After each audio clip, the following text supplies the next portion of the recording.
Je vais vous raconter, avec l'aide d'Hachem, ce Shavua Tov, une bonne semaine pour tout le monde. Je vais vous raconter une histoire très très belle que j'ai vue dans un livre. Cette histoire, elle est passionnante. Il y a beaucoup à apprendre. Je vous laisse à chacune, de prendre la leçon de vie qu'il nous faut apprendre de cette magnifique histoire. Jamais je l'ai lu, jamais je l'ai entendu, et très rare. Je pense pas que vous la connaissez déjà. Je vais vous la lire et traduire. Ba'amahat, il y avait une fois Tzaddik ve'Hassid Ehad, un homme pieux, un homme généreux dans sa génération. Chez Lohayalo Ela Ben Ehad, qui n'avait seulement un garçon. Velimedo Torah ou Mishnah, Talmud. Il lui a enseigné la Torah écrite, la Torah orale, le Talmud. Vetsiva Ha'av le Otoben, et son père a ordonné à son fils, il lui dit, bénis, mon fils, Kol Yamecha, toute ta vie, Zrok Pitecha Bamaim. Jette du pain, ton pain, jette-le dans l'eau. Dans la plage, dans la mer, dans le canal, là où il y a de l'eau, jette. Quand tu rencontres tu manges, tu rencontres un fleuve, tu rencontres un océan, jette le pain là-bas. Et ne le mange jamais seul. Partage ton pain avec les poissons qu'il y a dans la mer. Amarlo, Ahariamim, Timtsa, Scharcha, Harbe, il lui a dit, son père à son fils, il lui a dit, pour quelques jours à venir, années peut-être à venir, tu vas trouver ta récompense énorme. Grande récompense. Voilà, après quelques années, le père est décédé. Haya ben Mekayem Mizat Habib, le fils accomplissait la demande de son père. L'Izrok bechol yom vayom kikar lehem, de jeter tous les jours un morceau de pain. Pa'amaha, un jour, Pagabo Eliyahu Hanavi.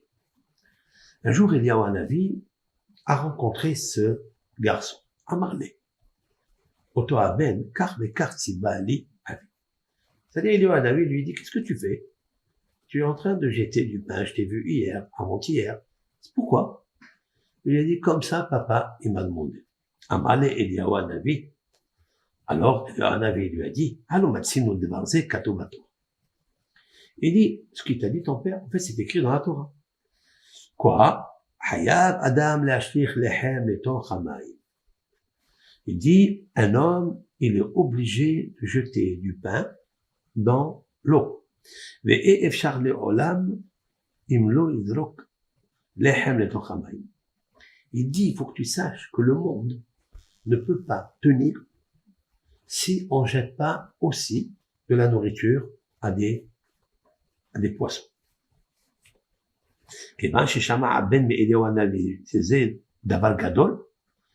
Lorsque le fils a entendu que aussi Eliyahu Hanavi, il pense que c'est quelque chose de grand, il a dit maintenant, je vais l'accepter sur moi, cette mitzvah, de la faire avec joie. Hayazariz, il est devenu zélateur. Il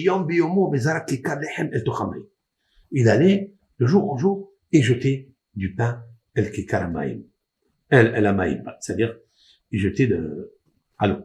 Derrière la guide d'Agehad, là-bas, et c'est pitou, et achal becholium, viyom alehem.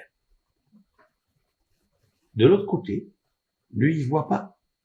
De l'autre côté, il y a un poisson qui avait l'habitude de venir et de manger ce pain.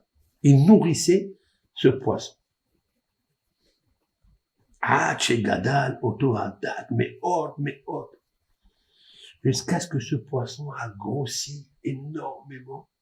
Et il a commencé à prendre du pouvoir dans l'océan là-bas. Mais Sarod Rabot Asa la Hamera. Qu'est-ce qu'il faisait ce poisson? Il faisait des misères à tous les copains qui étaient dans la mer. Et il courait sur les autres poissons et les manger. Il dit, puisque les poissons, ils ont vu que ils ont un prédateur qui les pourchasse et qui les mange, tous les poissons, les copains de ce prédateur, ils sont partis voir le roi, Léviathan. Ils sont partis voir le Léviathan et Amrolo a donné nous, notre Seigneur. Atamalkenu, tu es notre roi. Manaase, Shijdag Ehad Benenu, Shihu Gadol Me'od. Il dit, qu'est-ce qu'on peut faire? Il y a ici un poisson qui vient d'arriver, il a grossi. On le connaît quand il était notre ami. Et là, il a grossi, et qui est en train de nous manger. Qu'est-ce qu'on peut faire à ce Miyad? Qu'est-ce qu'il a fait? Le Léviathan, le roi, il a dit, il a appelé un ambassadeur à lui, un poisson, il lui a dit, va me chercher ce gros poisson. Va lui dire que je l'appelle. Qu'est-ce qu'il a fait? Il est parti, quand il est parti, le chaliah, l'ambassadeur, il est parti voir ce gros poisson, il l'a mangé. Le gros poisson a mangé cet ambassadeur-là. Miyad ala Khaliviatan bi Asma al-Zakadou. Il a dit, ouais, je vais envoyer le premier et le deuxième, il va les manger, mais moi, même, je vais me déplacer, je vais aller le voir. C'est qui celui-là? Miyad ala Khaliviatan bi Asma al-Zakadou bi Sha'aloto. Le Léviathan, il vient, et il lui demande la question à ce gros poisson. Mais Ezema Komata, de quel endroit tu arrives? Alors il lui a dit, et de quel endroit tu arrives, et de quel endroit tu as grossi comme ça? Amallo, il lui a dit, je suis au bord de la mer. Au bord de la mer, tu as grossi comme ça? Amallo à Léviathan. Il dit, très bien, pourquoi tu fais du mal à tes camarades? Et pourquoi ils sont très petits? Tes camarades, ils sont aussi à Sefatayam, au bord de la mer, mais ils sont très petits. Mais Shivadag, il lui a répondu, le gros poisson, il dit, il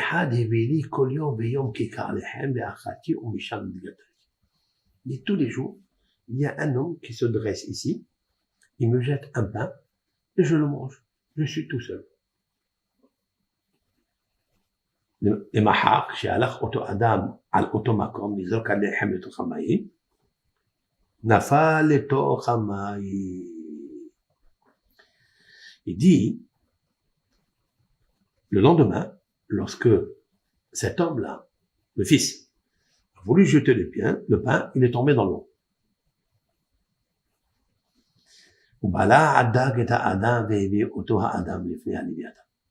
Qu'est-ce qu'il a fait le poisson?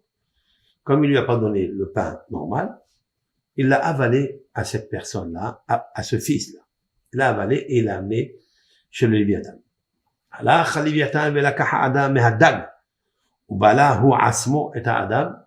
Qu'est-ce qu'il a fait le Léviathan? Il est rentré. Il a dit au poisson, maintenant je rentre en toi, je te prends cette personne-là qui est à l'intérieur de ton ventre. C'est moi qui vais l'avaler. Et puis c'est ce qu'il a fait le Léviathan. On peut rien contre le roi. C'est une histoire un petit peu dingue. Nous allons comprendre tout ça. Donc le Léviathan, il demande à cette personne, il lui dit, pourquoi tu jettes le pain à l'intérieur de l'eau? Et Shimlo a donné. Il dit, mon Seigneur, car Siba oti habite. Il dit, c'est comme ça que papa, il m'a ordonné.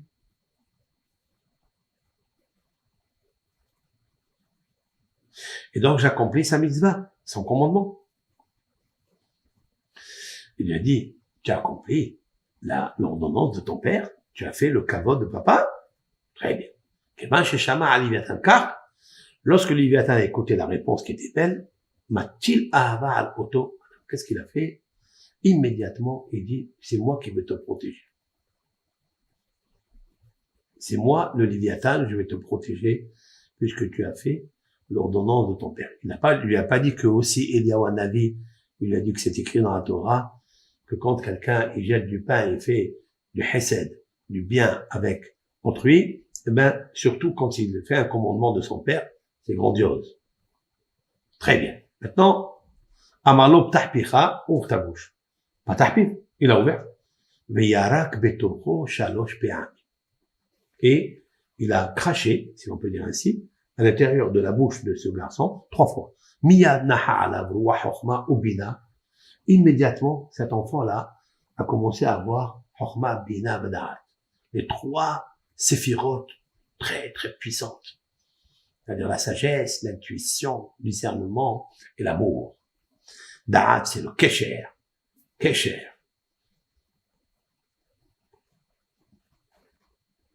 Miyad naha alav ruah chokhma ubina bada'at.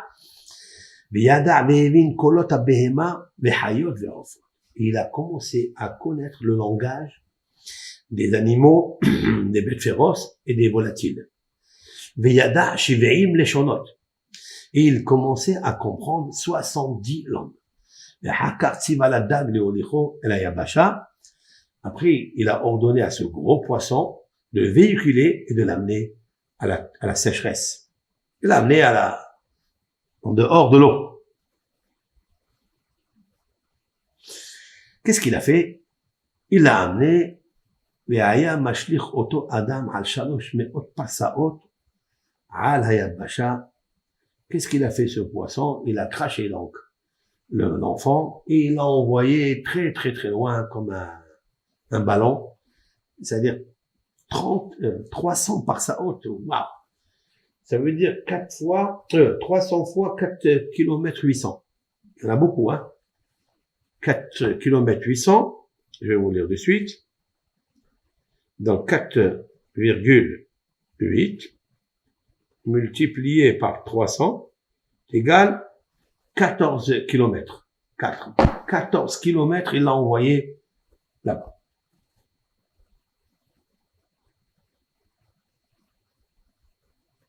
Il dit, il est arrivé à un endroit, le Hayashum Adam al Otomakum. Il n'y avait personne dans cet endroit. Il est resté, c'est un endroit désert, il se trouvait seul. Adam Sham Shochev ala Adama. Cet homme dormait donc sur le sol, sur la terre. Mais l'écriture de ce livre n'est pas claire, n'est pas laser. C'est pour ça que il y a des lettres qui sont effacées, je suis obligé de décrypter chaque mot. Il était très très fatigué et faible. Betorkar, il dit en attendant, Shama Shene Orvim, il a entendu 2 corbeaux, En ou Bena, la maman et son fils. D'accord? Omer Zelazé, la maman disait à son fils, Met Adam Zé Ono, est-ce que cet homme-là, il est mort ou pas? Elle le voit dormir, il bouge pas, tellement qu'il était fatigué. Il est mort ou pas? Amar Ben Anielech, il dit, moi, s'il est mort, je vais aller, il faut le manger, ils ont besoin de manger. Vous savez, les corbeaux, quand ils veulent manger, quand ils trouvent un cadavre, ils commencent par les yeux. Il y a des versets comme ça dans les proverbes du roi Salomon, concernant le Kibboud Avaim. Bon, on va pas rentrer déjà dans ça, continuons.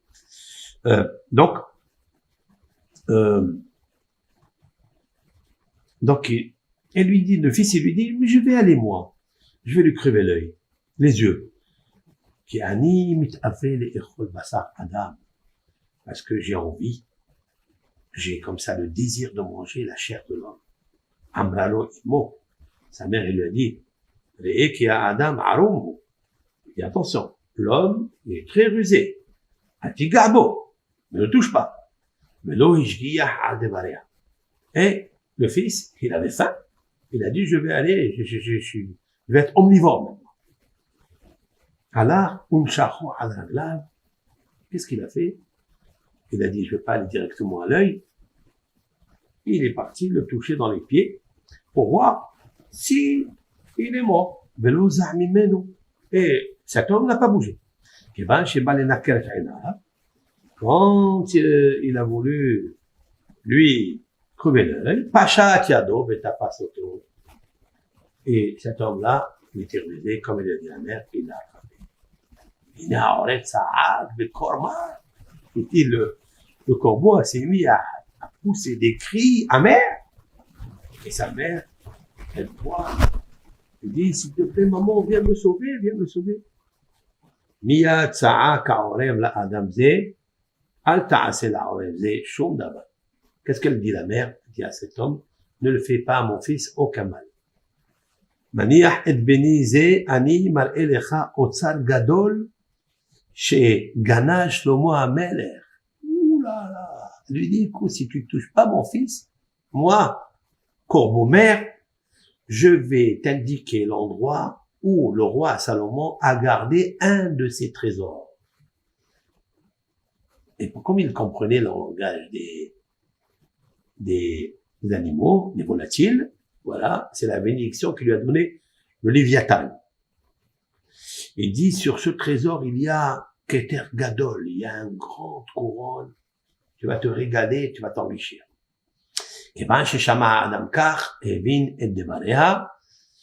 Quand il a entendu ces paroles du corbeau, il a compris, d'abord montre-le-moi, et après, je te donne ton fils. Tafsa oto bichnafav, ve'alach achareha, elle a dit, elle a suivi, lui il a suivi ce corbeau, jusqu'à ce qu'elle lui a amené à l'endroit où il y a le trésor. Mia dit niho, niho, qu'est-ce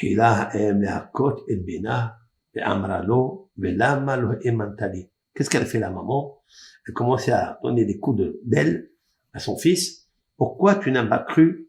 Pourquoi tu n'as pas écouté mes paroles? Je t'ai dit déjà que cet homme-là était un homme rusé. Tu es descendu, tu as voulu le manger et il t'a attrapé. Et maintenant, Gilitia Otsar Ba'avurcha, à cause de toi, j'étais obligé de dévoiler le trésor. Très bien. Miyad halcha ve'ivia ese v'had. Immédiatement, qu'est-ce qu'elle a fait? Elle est allée chercher une herbe. Vesamatu alpiv. Miyad shavruho elav. Parce que cette mère, comme elle a dévoilé le secret où était le trésor, elle s'est mise en colère sur le petit, elle l'a tabassé jusqu'à qu'il est mort. Elle l'a tué. Qu'est-ce qu'elle fait? Elle va chercher une herbe. Elle prend cette herbe, une herbe secrète. Ouais, les mystères, les phénomènes mystiques, mystérieux de la création, on les connaît pas. Qui est-ce qui peut aller chercher une herbe qui fait vivre, qui fait ressusciter? Qui? Akadosh Baruch Hu, il a créé des merveilles dans le monde. Et nous sommes complètement sombres devant ces merveilles-là. Vous voyez qu'un corbeau, des fois, il est plus intelligent 1000 fois que nous. Il va chercher cette herbe, elle pose, l'herbe sur la bouche, donc le bec du corbeau. Oh! Miyad shavruho elav. Et voilà, l'enfant, il s'est réveillé. Ra'a Adam Ehad. Qu'est-ce qu'il a fait? Cet homme-là, il voit qu'est-ce qu'elle a pris dans ses mains. Le Amar Vadaya Esevazé, Mehaye Meti.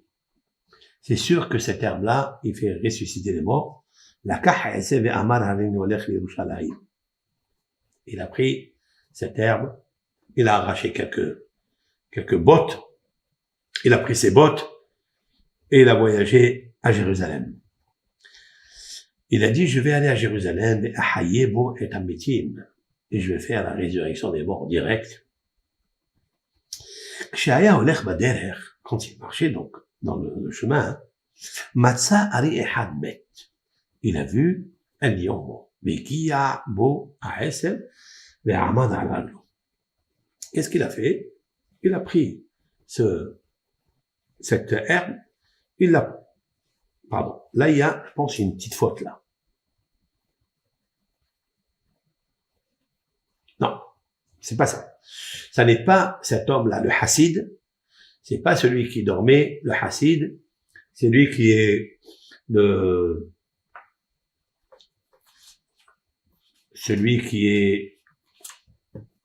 c'est pas le Hassid, pardon. Le Hassid, il est en train de regarder, de visionner tout ce qui se passe. Donc, quand cet homme-là, un autre homme a vu que le corbeau avait pris, donc, cette herbe, et elle a ressuscité son fils, lui, Hein, cet homme-là, un autre, hein, il a dit, moi, je vais aller à Jérusalem et je vais ressusciter les morts. Et avec ça, ils vont me prendre pour le Mashiach. Et le Hassid, il est en train de voir. Il est en train de suivre cette personne. Et voilà, quand il rencontre un lion mort, il lui pose dessus. Il dit, je vais vérifier. Est-ce que ça va se reproduire? Peut-être que la mère, elle a une combine. Elle a ressuscité son fils avec cette herbe. Mais peut-être cette herbe seule, elle ne fait rien.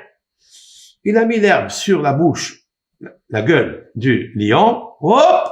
Et le lion s'est réveillé. Il s'est mis sur ses pieds, ses pattes. Et il a mangé cet homme-là. Il a mangé. Le Hassid Hanal, je reviens, il y avait une faute là. Le Hassid Hanal, le Hassid Shenir'al ou Ha'otsar, Shav les bétos. Qu'est-ce qu'il a fait? Il a pris le trésor, il est retourné chez lui, mais Sakhar Hamorim le Avi Hamamon Ao les bétos, il est parti louer des ânes pour aller amener le trésor chez lui à la maison. Mais Olicham Imam Matmon, Betaman Otam Aim Kesef ou Minazahav, Qu'est-ce qu'il a fait? Il a pris le trésor, il a commencé à charger les ânes, les paniers, tout ce qu'il pouvait, et il a laissé le reste là-bas. Il a dit, je vais amener chez moi à la maison. Tout ce que je peux remplir comme argent, or, pierres précieuses. Maintenant, quand il commençait à se diriger vers chez lui à la maison avec les ânes bien chargés, parmi les ânes, il y a là-bas un âne qui était un petit peu paroua, paritz ou paroua vera. Il était un petit peu, il se soulevait contre tous les autres, il était un peu méchant et très très très vulgaire. Amal la havera, l'âne, il dit à ses camarades, il m'attache shum'im li, si vous m'écoutez, na'ase alila alazé, shiuvat kolamamon v'chlaotsa. On va lui faire une astuce, une feinte, et on va lui voler tout son argent. Les filles shita'an otan l'hôtel midday. Pourquoi il veut faire ça? Il dit parce que cet homme-là, ce Hassid-là, il nous a chargé trop. On peut pas, il y a trop d'or, trop sur nous. Maintenant, on va lui faire quelque chose jusqu'à qu'on lui prend son argent. Amrou le Haberab Kessanasi, ses camarades lui ont dit comment on va faire? Amalahem, mimeni tirou, vecheta'asu. Il dit regardez-moi ce que je vais faire et vous allez apprendre. J'ai Kanes Ba'ir. Il dit quand je vais rentrer dans la ville, Apil Atzmi Behatsi Hasha'at, Ve'avu Bene Adam Le'adro. Il dit, je vais faire semblant que je tombe. Ils vont venir les gens pour me soulever. Qu'est-ce qu'ils vont faire? Il dit, les gens, ils vont venir tous pour me soulever parce que je suis sous le poids de la charge. Eh bien, ils vont venir pour m'aider et ils vont voir que il y a beaucoup d'argent. Et qu'est-ce qu'ils vont faire? Ils vont prendre tout cet argent et cet homme-là, il perdra tout. Amrulu Haverab. Ils ont dit les camarades, Mityarin, Anou, Kizea Adam Harumu. Il dit, cet homme-là, il n'est pas comme les autres, c'est un homme intelligent. Il a une sagesse. Attention. Si on fait cette chose-là, il nous frappera avec des bâtons, il nous attachera. Amalahem Re'ouk Shani Ose. Il dit, bon, d'accord, vous voulez pas, mais regardez-moi ce que je vais faire. Il dit, ne vous en faites pas, vous êtes des aveugles ou quoi? José Bina Ejeshata, qui dit, l'âne, le rebelle, là, quand il parlait, lui, le Hassid, il connaît toutes les langues. Il connaît les langues des oiseaux, on l'a vu. Il connaît aussi les langues des animaux, il le sait aussi.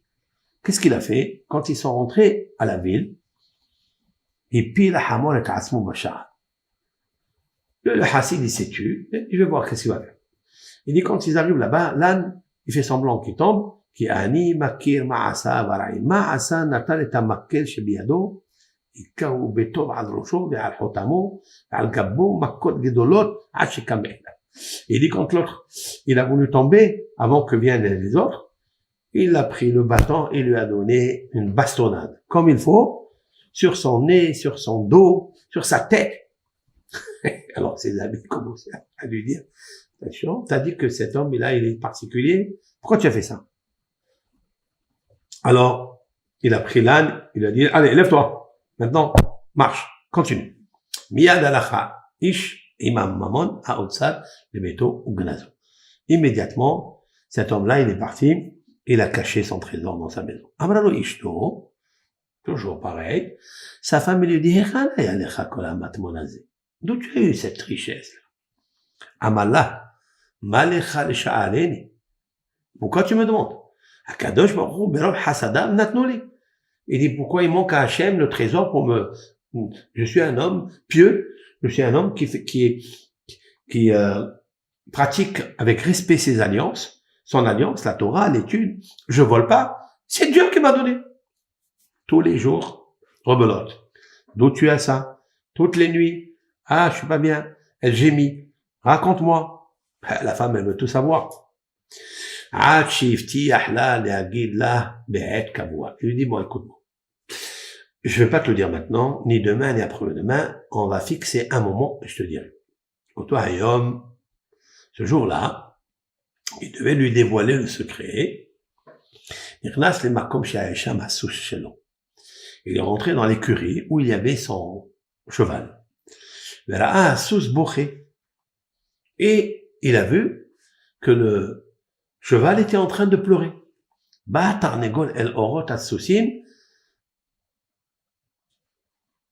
Pas orot, avrot. Pas orot, vous voyez, c'est très très mal fait. Avrot, c'est l'écurie. C'est là où se trouvent les... Avarot. Pas orot, orot, c'est de lumière. Avarot. Il y a ici un vav qui manque. Donc ça fait un petit peu défaut dans la lecture. Comme il est ancien, il est mal écrit, j'essaye de traduire. Donc, il vient le Tarnégol, le coq, qui sort de la basse-cour, et rentre, lui, dans l'écurie où se trouvent les chevaux. Les Roms, c'est horrible. Il est rentré parce qu'il y avait plus d'orge. Vous savez, quand on donne du blé à un Tarnégol, le blé, on peut le donner à des animaux, on peut le donner à l'orge. Comme il n'y avait plus, le Tarnégol, c'est-à-dire le coq qui rentre un petit peu dans, là où il y a un peu de graines d'orge, que mangent les chevaux et les ânes, il est rentré là-bas pour prendre un petit peu. D'accord? Et il voit que le cheval est en train de pleurer. Le Tarnégol, le coq, il demande la question au cheval, pourquoi tu pleures? Chez Adoni, parce que mon maître, mon seigneur, il a fait un vœu à sa femme, et il va lui dévoiler d'où il a eu tout cet argent. Et alors, il dit, alors c'est bien, pourquoi pas? Il dit, il dit, quand elle va savoir ça, elle va raconter ça à toutes ses voisines. Et chacune, elle va raconter l'une à l'autre. Ils vont le tuer et lui prendre tout ce qu'il a. Le coq qui répond et lui dit, il lui a dit, mais moi, le coq, j'ai 10 femmes, 10 poules, et toutes, elles ont peur de moi. Ils font rien, sans me demander la permission.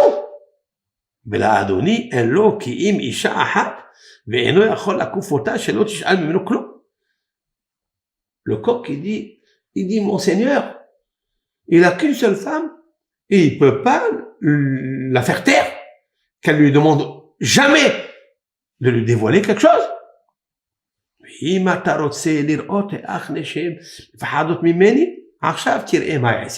dit, le coq, viens voir ce que je vais faire. Viens voir avec moi comment mes femmes, les poules, elles ont peur de lui. Il a pris juste une graine d'orge. Il les a appelés comme ça, il leur a dit, coucou, venez ici, venez. Qu'est-ce que c'est? Chacune, elle a commencé à manger.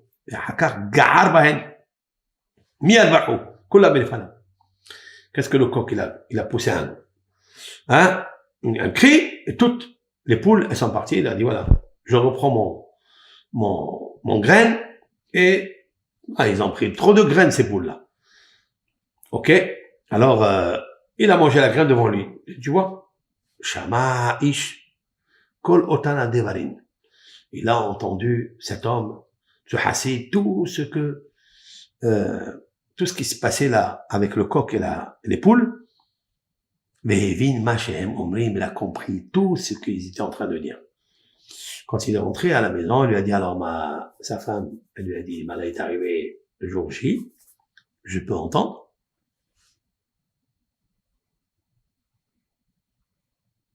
Tu peux me raconter d'où il vient toute cette richesse? Il l'a frappé comme il faut. Mais Amra le Ba'la, al-Takini Hod, dit ne me frappe pas. Et, je vais plus rien te demander. Rakrahem alay, s'il te plaît, lâche-moi et pitié de moi. J'ai pas dit qu'il faut frapper ces femmes, hein, même si elles demandent ce qu'elles veulent. D'accord? Mais voilà, c'est l'histoire. On apprend du coq, ça veut dire qu'en fait, qu'il soit un guéver, quoi. Faut qu'il soit un homme. D'ailleurs, c'est marqué dans le texte de la Torah. C'est pas nous qui inventons cela. Il y a une phrase qu'il faut bien la comprendre d'ailleurs. C'est marqué, ça c'est marqué dans le Roche. Le Roche, c'est un livre qui a été écrit par Rabbeinu Asher Ben Yehiel, qui a vécu il y a presque 12 siècles, à peu près un peu plus que 12 siècles. Le Rav a dit dans son commentaire,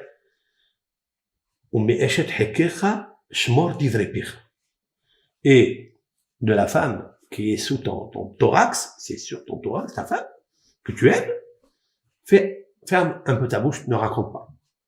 Ça, pourquoi? Parce que la femme, elle risque de dévoiler. Elle a cette faiblesse. C'est très très rare de ne pas raconter. Elle est née, comme c'est marqué dans la Gemara dans le traité Kiddushin, il y a, comment on va les appeler ça? Cabine. Cave, c'est 1,2 kg. Cave, c'est une mesure. 1,2 kg. Il y a 12 000 kilos qui sont de paroles sont descendues dans le monde. Dieu a injecté dans le monde 12 000 kilos de paroles et 9 ont pris les femmes. Ça s'appelle cabine. Cabine, c'est cave, c'est cabine au pluriel. Cabine, c'est cabine téléphonique. Cabine, comme cabine téléphonique. Elles aiment prendre le téléphone, elles parlent surtout Baruch Hashem aujourd'hui sur Facebook, YouTube, toute la journée dedans. Tac. Même nos femmes à nous, elles sont spécialistes aujourd'hui. Elle appelle la mère, appelle la belle-mère, appelle celle-là, ça s'arrête pas. Il y a un rave, j'écris dans mon livre l'éloge de sa femme, il y a un passage là-bas, ça fait longtemps, je me rappelle pas tout à fait. J'avais amené ce que dit le Rav Chaim Flender, qui était le grand Talmid Chacham à Ponovitch, à Mnebrak.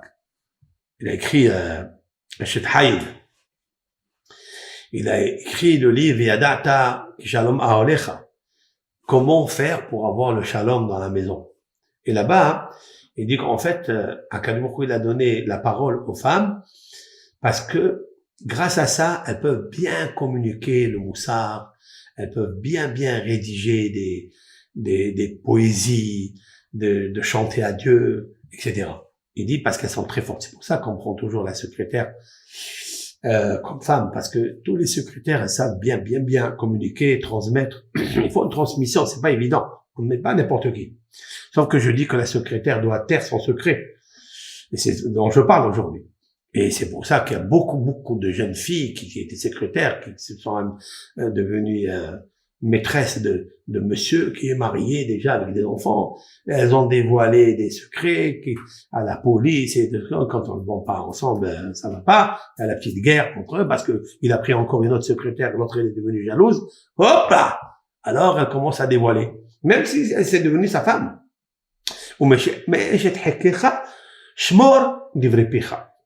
Il a dit le roche. Il a dit, et de ta femme, fais attention, ne dévoile pas. Bien sûr, il faut faire les choses avec beaucoup de tact, avec beaucoup d'amour, il y a des choses qu'on ne dit pas.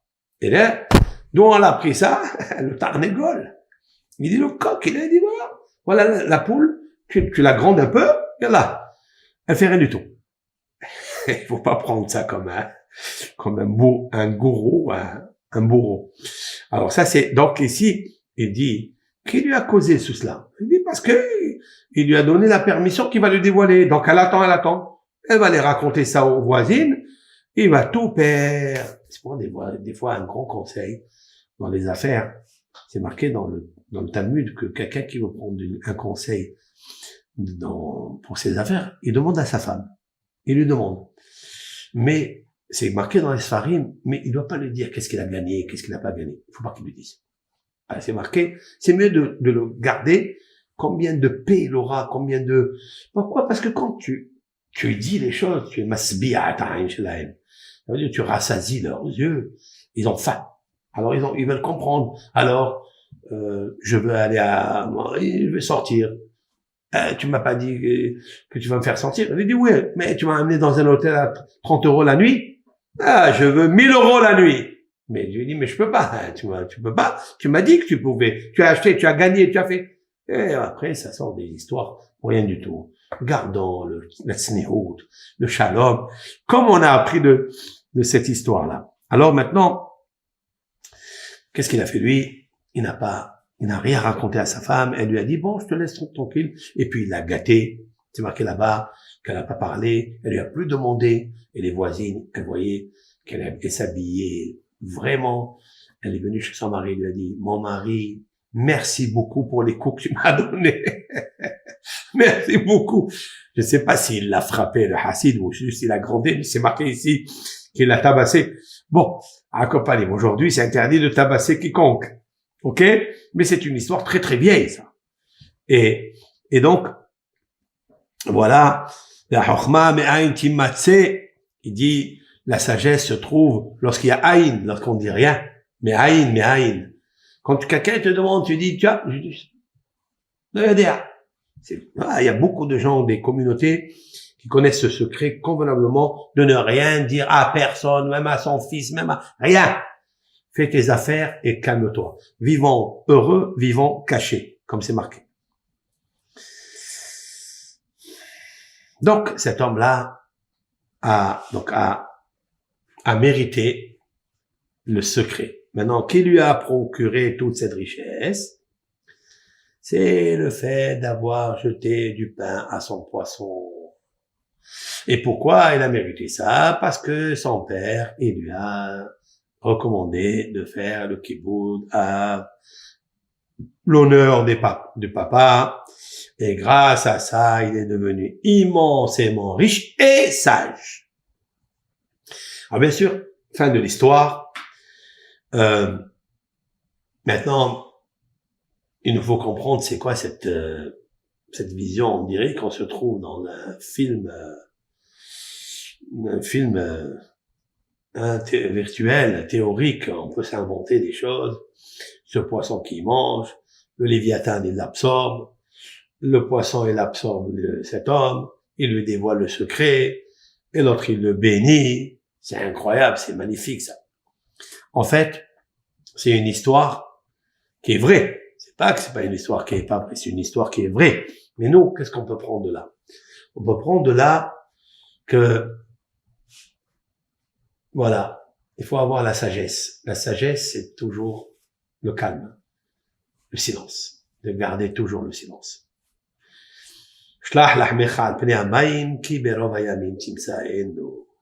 Marqué dans les proverbes du roi Salomon, jette ton pain au bord de l'eau, car un jour tu le retrouveras. Le lehem, c'est ta parnassa. Tu vas voir la parnassa, jette-la à l'eau, donne à des créatures comme les poissons, et tu vas pulluler comme les poissons. Tu deviens riche, mais attention. Chaque poisson, il a son poids. Il faut faire très attention. Et la métaphore du Léviathan, c'est quoi le Léviathan? Le Léviathan, c'est l'évaïa, accompagnement. C'est Dieu va nous accompagner toujours dans notre vie, dans nos vies, à partir du samedi soir. Il nous accompagne toute la semaine et toutes les semaines et toutes les semaines, toute la vie, à avoir la sagesse, de garder le silence, de faire de la tzedaka et de ne pas parler, de faire d'avoir pitié pour toutes les créatures. Comme on dit dans le psaume 145, les yeux de tout le monde vers toi, il élève. C'est toi l'Éternel qui donne à manger à toutes les créatures. Ouvre tes mains, Dieu. Et rassasie tout être vivant, tout être vivant.